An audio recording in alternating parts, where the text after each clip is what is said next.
Ladies and gentlemen, welcome back to the channel. My name is Peter and today I'm gonna show you the main best functions of Ableton, why I love it and why you should get it and use it as your main DAW. As you know, I'm a big fan of Ableton and today I'm gonna show you the best functions of it and why it's so amazing, why I love it. Because I do. If it was real, I would marry Ableton, but it's not. So far, all I can do is show you why it's so awesome. So today I'm gonna show you the best functions and I hope they will blow your mind because they are indeed insane. So the first reason why it's so amazing is the audio clip editing, and I think Ableton has one of the most advanced audio clip editing.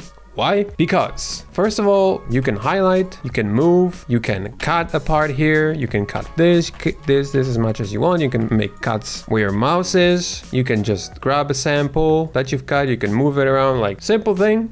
But stay tuned. You can fade this, you can do this. Once you cut like more clips, you can highlight all of them, click Ctrl-Alt-F and you can create all these fades. Why is it so important to create fades at the ends of clips? Is to prevent them from clicking when they change from each other. You can easily just move the content of the sample inside with just shortcuts. You can find the part of the sample that you need. That will be useful. Once you have a sound, you can warp it, you can unwarp it. Once you warp it, there are warp algorithms and they are basically stretching algorithms. So like beats focuses on transients, texture is like a granular one, complex pro like focuses on formats. And what you can do then, once you have an audio clip warped, you can just click on it on the edge here, holding shift. You can stretch it whatever you want. You can stretch, you can chop, you can stretch again. Once you're done stretching and maybe chopping, you can highlight the part of the sound, you can Ctrl-J and you can consolidate, and all of these pieces of the sound are being squashed into one. That is awesome. As you can see, we got a one sound out of these all chops. What you can do then is you can go into the clip mode. What's cool about this is that you have automations within one clip. So like you can automate the gain here, you can automate the transposition, which is the pitch. I don't know what it sounds like because I just... Yeah, for example, you can also automate not only the clip, like transposition and gain and all that stuff. You can also go into effects that are on the track. You can hit like show modulation and it's gonna pop up in a clip view.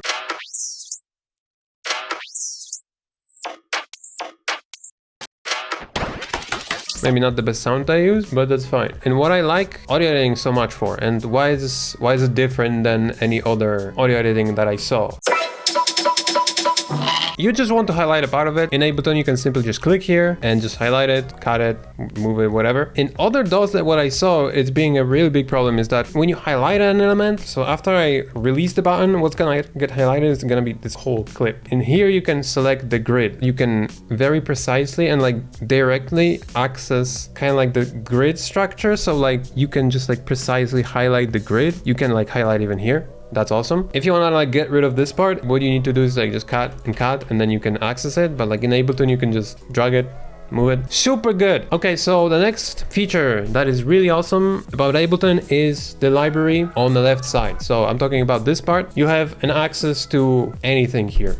Starting from sounds, like you can have your own sample packs right here, easy access to sounds. There are sounds built in, of course. There are effects, like audio effects. You can access them here, find them, drag them onto the track. You can find plugins here. And once you have your own like favorite sounds and favorite plugins, what you can do is you can simply either right click and hit one of these colors, or you can just drag it into like one of these collections. And that's basically like an easy access. You can have like 7 collections. I have favorite sounds right here. If you're using MIDI clips, you can use grooves. So there's something like groove. And if you have a MIDI clip, I'm gonna duplicate it, put that groove on it.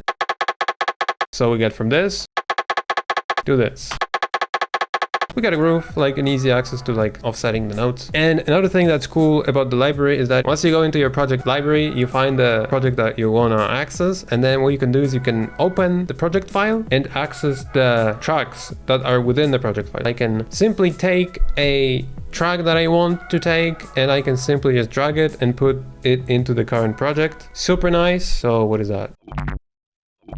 Yeah, that's sort of like this sound. So that's an awesome function. Okay, so another function is racks. Effect racks, instrument racks. you can have, as you can see, a group of effects. You have a group of effects, you can Control G and you can group them. And what's cool about it is that you can put a group inside the group like this. So you have this group and you have this group. All of these have effects inside. What you can do also is inside racks, you can create multi-chains. So you can have a chain with these effects, you can duplicate it, and you can put on the second chain, you can put different effects, different processing. So we have like 2 layers of the same sound, or like with different processing. That's cool. So like these are the effects.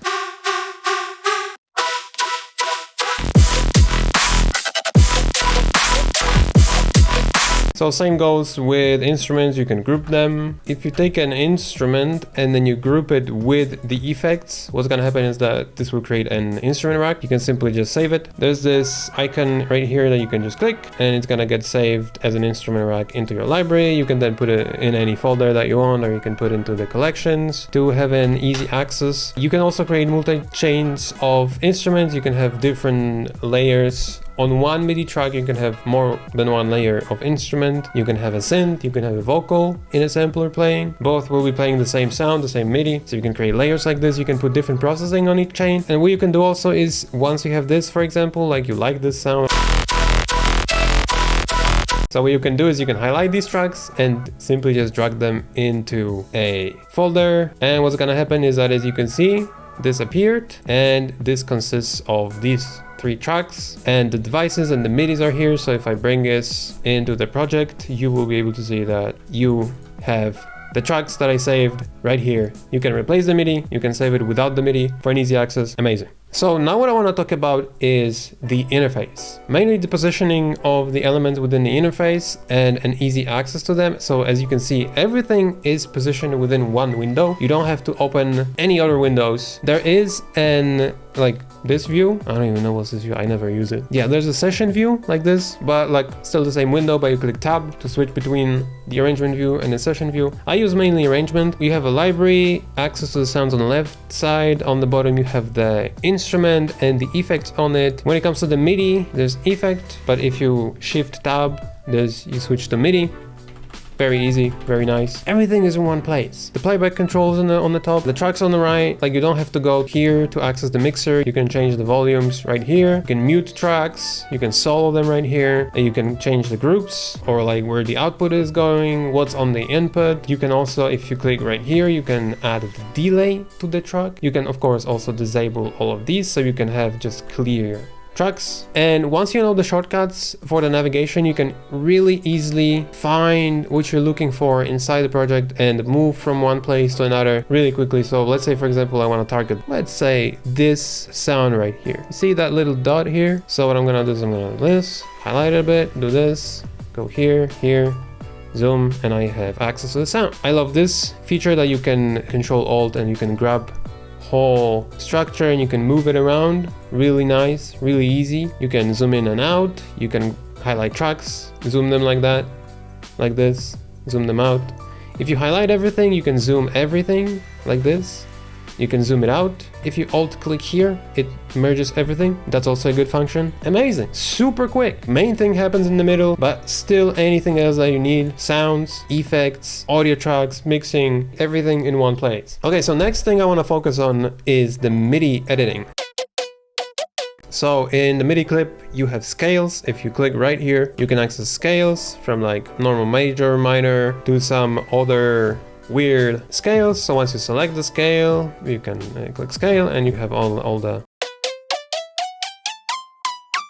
sounds from a scale. What you can do here also is you can highlight everything. You can shorten this by 2 times, or you can extend it by 2 times. You can reverse the whole MIDI with the button. You can invert it. You can legato all the notes. You can duplicate it. I use Control D. You can randomize velocity. So velocity, the pressure of the notes, so you can get like 15 or so and randomize it, and it will randomize the volume of each note. Really nice if you're making any MIDI that has velocity control. You can just randomize it without the necessity to manually change the velocity. Really nice feature. So there's something like MPE that has been introduced with the Ableton Live 11. It's called note expression. Basically what you can do is, if the synthesizer is using MPE, you can slide from one note to another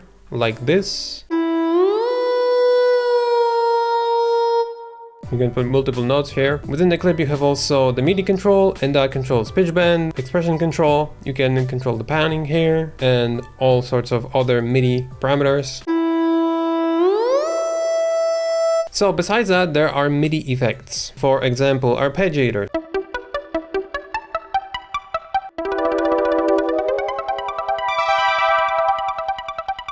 Okay, so the next thing I really like about Ableton is the customization. You can make the project look as you desire. So like you can make the tracks red, you can make this blue, you know, simple. Like it, for me at least, it does matter what the project looks like. So I like to keep the colors pleasant. So you can customize like that. You can put the markers right here. The coolest thing about it is that there are themes. So Ableton normally looks like this, but I have used this theme from livethemes.com, and live looks like this right now. And yeah, it's much pleasant to work in the DAW like this. That looks awesome. Next thing I really like about Ableton is how unlimited the sound design possibilities are. So you can use infinite racks. You can put as many effects on the effect rack as you want. I mean, I guess until your CPU is alive. I did a video that I put like 10,000 OTTs on one track. So you can do a lot of sound design things. You can put groups within the groups. You can do multi-chains of effects. You can put macros after you make the effect rack. This is an effect rack, as you can see.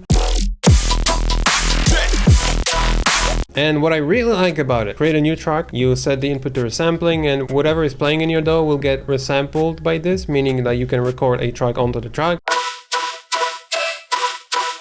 You can process it, you can connect sounds, unlimited possibilities. So next thing I want to talk about is reliability.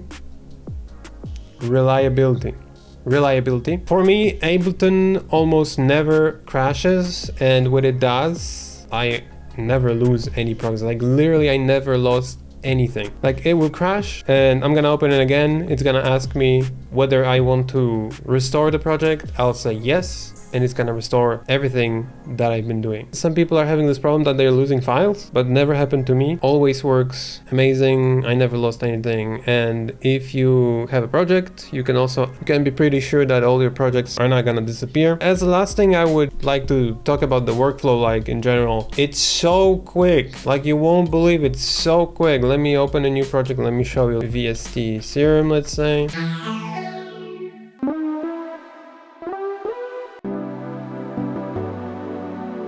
So add a new track, search for, well, here's the sound that I made, duplicate it here, delete that. Actually, 1, 2, 3.